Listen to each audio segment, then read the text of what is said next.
નમસ્કાર દર્શક મિત્રો, એસડી ન્યૂઝ ગુજરાતી ચેનલ પર આપનું સ્વાગત છે અને હું આપની સાથે વૈશાલી પુબારુ કરીશું નજર આજના સમાચાર પર। અંકલેશ્વરની રાજપીપળા ચોકડી નજીક હાઈવે પર બ્લેક સ્પોટ એવા વર્ષા હોટલ અને સહયોગ હોટલ યુ-ટર્ન બંધ કરવામાં આવતા તંત્ર જ્યાં હાશકારો અનુભવી રહી છે, ત્યારે વાહન ચાલકો ફેરવો લાંબો થતા અગવડતા વેઠવાનો વારો આવ્યો છે। અંકલેશ્વરમાં ટ્રાફિક સમસ્યા વચ્ચે હાઈવે ઓથોરિટી દ્વારા અકસ્માતને લઈ યુ-ટર્ન બંધ કરતા વાહન ચાલકો 8 કિલોમીટરનો ફેરો કરવો પડશે। રોંગ સાઈડ વાહન પસાર થવાનો ખતરો ઊભો થયો છે। ટ્રાન્સપોર્ટ અને હોટેલ બિઝનેસને અસર પડવાની દહેશત વ્યવસાય ધારકોએ વ્યક્ત કરી હતી।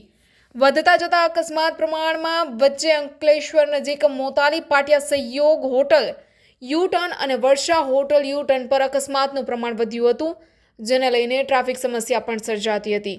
છેલ્લા 3 દિવસથી ત્યાં અંકલેશ્વર વાલિયા ચોકડી ટ્રાફિક સમસ્યા સામે ઝઝૂમી રહ્યો છે।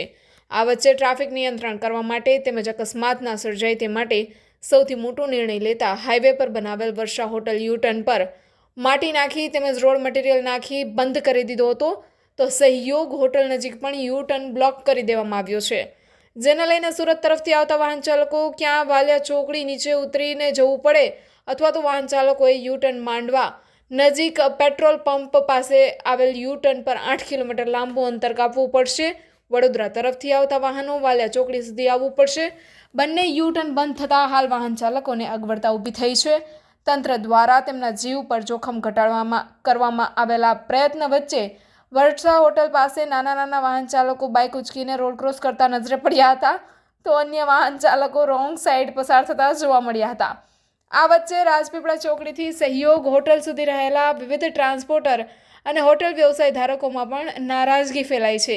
તેમના દ્વારા વ્યવસાય પર વ્યાપક અસર થઈ શકે છે અને ટ્રાન્સપોર્ટ ઓફિસ પર આવવા માટે પણ ફેરવો કરવો પડશે તેવી પરિસ્થિતિ ઉદ્ભવી હોવાની વેદના ઠાલવી હતી।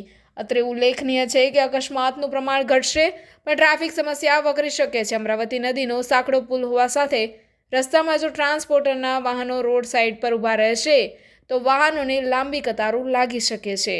Reporter Jayesh Prajapati, SD news Gujarati, Ankleshwar.